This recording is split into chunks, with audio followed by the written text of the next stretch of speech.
نہج البلاغہ خطبہ نمبر 3۔ یہ خطبہ شکشکیہ کے نام سے مشہور ہے۔ اس خطبے میں مولائے کائنات حضرت علی علیہ السلام فرماتے ہیں، خدا کی قسم، فرزند ابو قحافہ نے پیراہن خلافت پہن لیا، حالانکہ وہ میرے بارے میں اچھی طرح جانتا تھا کہ میرا خلافت میں وہی مقام ہے جو چکی کے اندر اس کی کیلی کا ہوتا ہے۔ میں وہ کوہ بلند ہوں جس پر سے سیلاب کا پانی گزر کر نیچے گر جاتا ہے اور مجھ تک پرندہ پر نہیں مار سکتا۔ اس کے باوجود میں نے خلافت کے آگے پردہ لٹکا دیا اور اس سے پہلو تہی کر لی اور سوچنا شروع کیا کہ اپنے کٹے ہوئے ہاتھوں سے حملہ کروں یا اس بھیانک تیرگی پر صبر کر لوں جس میں سن رسیدہ بالکل ضعیف اور بچہ بوڑھا ہو جاتا ہے، اور مومن اس میں جدوجہد کرتا ہوا اپنے پروردگار کے پاس پہنچ جاتا ہے۔ مجھے اس اندھیر پر صبر ہی قرین عقل نظر آیا، لہٰذا میں نے صبر کیا، حالانکہ آنکھوں میں غبار اندوہ کی خلش تھی اور حلق میں غم و رنج کے پھندے لگے ہوئے تھے۔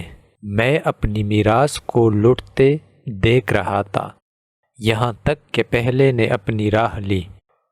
اور اپنے بعد خلافت ابن خطاب کو دے گیا۔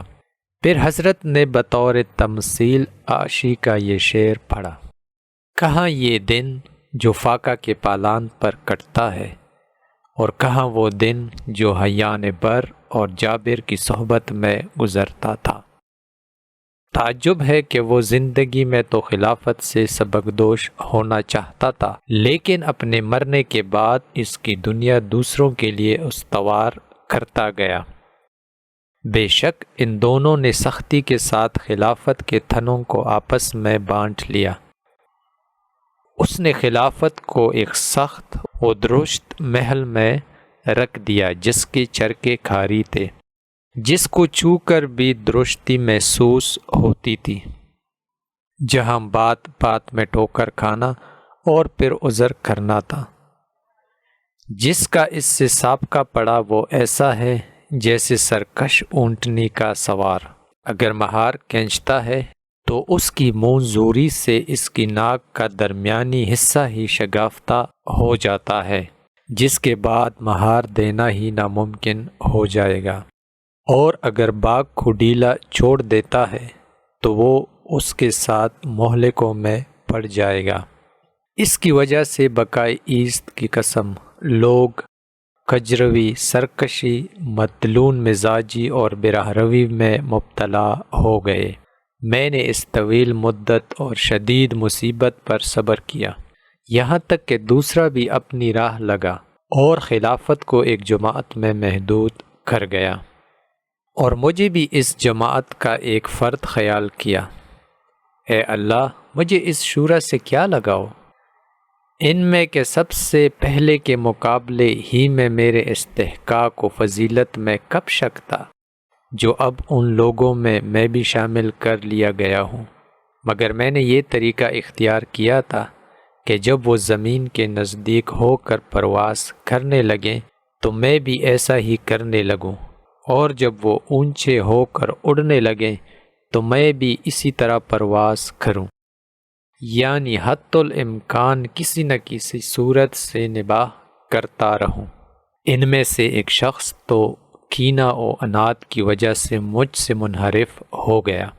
اور دوسرا دامادی اور بعض ناگفتہ بے باتوں کی وجہ سے ادھر جھک گیا۔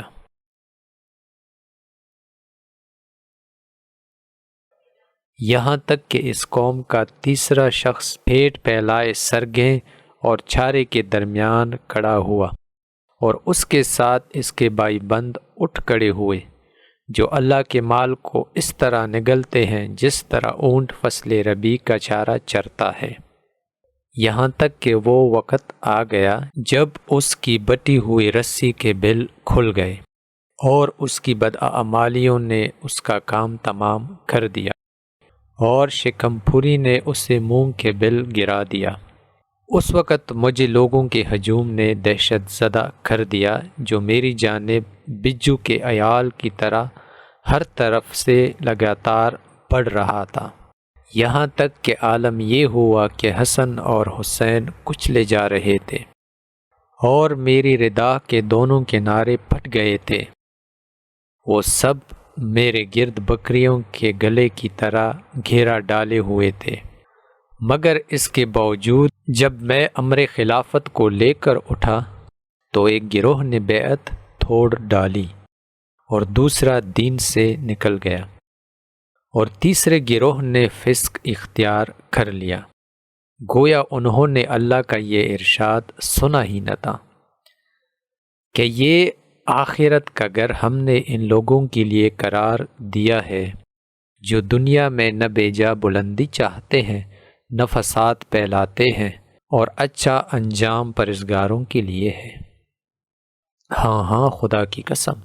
ان لوگوں نے اس آیت کو سنا تھا اور یاد کیا تھا،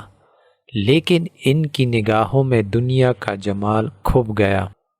اور اس کی سج دج نے انہیں لبھا دیا۔ دیکھو اس ذات کی قسم جس نے دانے کو شگافتہ کیا اور زیروح چیزیں پیدا کی، اگر بیعت کرنے والوں کی موجودگی اور مدد کرنے والوں کی وجود سے مجھ پر حجت تمام نہ ہو گئی ہوتی اور وہ عہد نہ ہوتا جو اللہ نے علماء سے لے رکھا ہے کہ وہ ظالم کی شکم پھری اور مظلوم کی گرسنگی پر سکون و قرار سے نہ بیٹھیں، تو میں خلافت کی باغ دوڑ اسی کے کندھے پر ڈال دیتا اور اس کے آخر کو اس پیالے سے سیراب کرتا جس پیالے سے اس کا اول سیراب ہوا تھا، اور تم دنیا کو میری نظروں میں بکری کی چینگ سے بھی زیادہ ناقابل اعتماد پاتے۔ لوگوں کا بیان ہے کہ جب حضرت خطبہ پڑھتے ہوئے اس مقام تک پہنچے تو ایک عراقی باشندہ آگے بڑھا اور ایک نوشتہ حضرت کے سامنے پیش کیا۔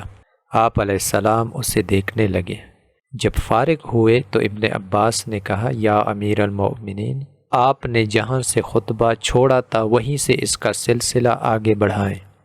حضرت نے فرمایا کہ ابن عباس، یہ تو شکشکا یعنی گوشت کا وہ نرم لوتھڑا جو اونٹ کے منہ سے مستی و ہیجان کے وقت نکلتا ہے تھا، جو ابھر کر دب گیا۔ ابن عباس کہتے تھے کہ مجھے کسی کلام کے متعلق اتنا افسوس نہیں ہوا جتنا اس کلام کے متعلق، اس بنا پر ہوا کہ حضرت وہاں تک نہ پہنچ سکے جہاں تک وہ پہنچنا چاہتے تھے۔